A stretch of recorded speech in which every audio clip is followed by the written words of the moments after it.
साथियों, आपका यह जो कपड़पुरा रेलवे गुमटी था 26/2/2026 को यह रेलवे गुमटी बंद कर दिया जाता है और मैं उसी रात रेलवे गुमटी से क्रॉस करता हूं और मैं देखता हूं कि मजिस्ट्रेट के प्रतिनियुक्ति पर कांटी के आरओ मजिस्ट्रेट के रूप में वहां खड़े हैं और एडमिनिस्ट्रेशन को संभाल रहे हैं और रेल गुमटी को बंद किया जा रहा है। मैंने पूछा, साहब क्या बात है, क्यों बंद किया जा रहा है रेल गुमटी? तो उन्होंने मुझे बताया कि 2 घंटे के लिए रेल गुमटी को बंद किया जा रहा है। तो मुझे लगा कि शायद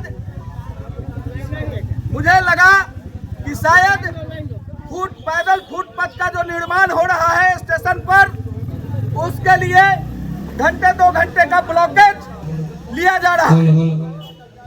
लेकिन जब मैं सुबह मॉर्निंग वॉक में निकला तो मुझे पता चला कि कपड़पुरा रेलवे गुमटी को तो रात में बंद कर दिया गया।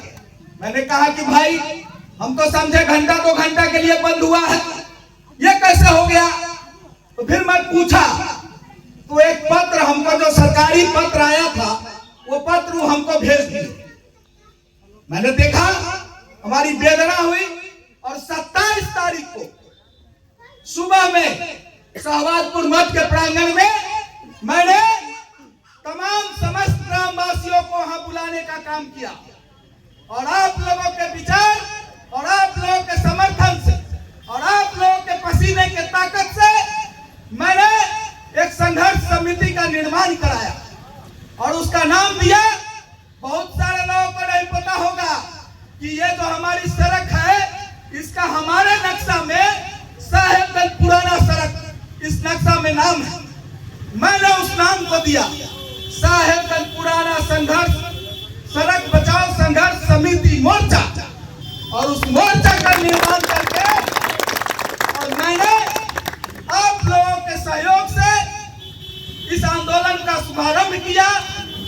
और उसके बाद जब जिलाधिकारी को बताना था कि हमारा गुमटी कितना इंपॉर्टेंट है, इसको खोला जाए, उसके लिए भी आप लोगों ने सहयोग किया और आप सबों के सहयोग से हम लोगों ने वहां धरना और प्रदर्शन देने का काम किया। साथियों, जिलाधिकारी ने मुझे आश्वस्त किया कि मैं प्रस्ताव बनाकर भेजूंगा और मेरे सामने ही DRM समस्तीपुर को जिलाधिकारी बात करके और प्रस्ताव बनवाकर भेजने का काम किया। और बताना चाहते हैं साथियों, मुझे लगा ये सेंट्रल का मामला है और रेलवे ने एक बार अगर गुमटी बंद कर दिया है तो अब इसको खुलवा पाना बड़ा कठिन होगा।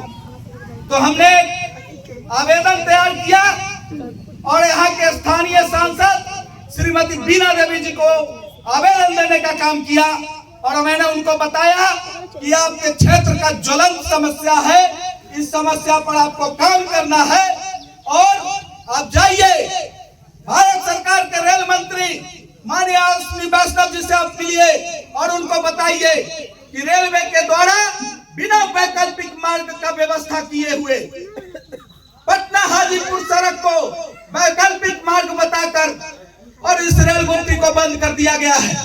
इसको यथास्थिति बरकरार रखी जाए इस गुमटी पर और बंद गुमटी को पूरा खोला जाए।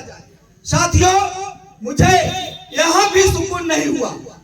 मैं यहाँ से एक पत्र बनाया और लेकर दिल्ली जाकर अपने पार्टी के राष्ट्रीय अध्यक्ष आदरणीय चिराग पासवान जी को दिया और क्षेत्र के समस्या से उनको अवगत करवाया।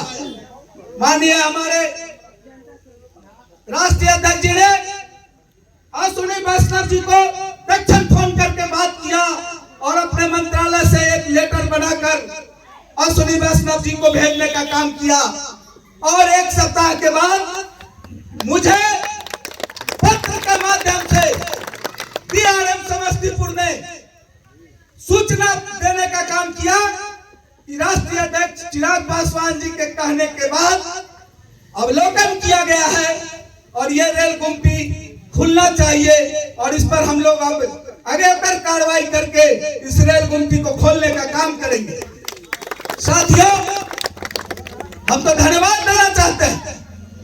सभी जनप्रतिनिधियों का धन्यवाद देना चाहते हैं। हम कोई क्रेडिट खाने वाले आदमी नहीं है, हम तो सबका और आप तमाम आम जनता और सर्दलीय लोगों का भी धन्यवाद करना चाहते हैं कि आप लोगों के सहयोग से और तमाम जनप्रतिनिधियों के सहयोग से इस रेल गुमटी को खोलने का काम हुआ है। मैं सभी को धन्यवाद देता हूं, बधाई देता हूं और कांटी के माटी पर हर वो छोटे बड़े समस्याओं को लेकर मैं सजग रहने का काम करूंगा। अब मेरा कोई काम नहीं है, अब घर परिवार भी संभालने वाला हो गया है, कोई मोबाइल तक में न रहे, मेरा कोई दूसरा काम नहीं है। मेरा जनता और जनता का समस्या मेरे जीवन में वो समस्या है, मैं इसको मानकर कांटी के लोगों का सेवा करूंगा। इन्हीं शब्दों के साथ आप लोगों का बहुत बहुत आभार, बहुत बहुत धन्यवाद। पुनः एक बार धन्यवाद इस बात के लिए कि मेरे कहने पर, मेरे एक बुलावे पर जो समर्थन आप लोगों का हमको मिलता है और उस समर्थन के बदौलत हम बड़े से बड़े लड़ाई को भी फतह करते हैं, इसके लिए भी आप लोगों को आभार, बहुत बहुत धन्यवाद, बहुत बहुत धन्यवाद। शादी का फर्नीचर सेट 34,500 से स्टार्ट। AFZ फर्नीचर के ऑफिशियल यूट्यूब चैनल पर विजिट करिए विशेष जानकारी के लिए और परचेज करिए बिहार के सबसे बड़े शोरूम से।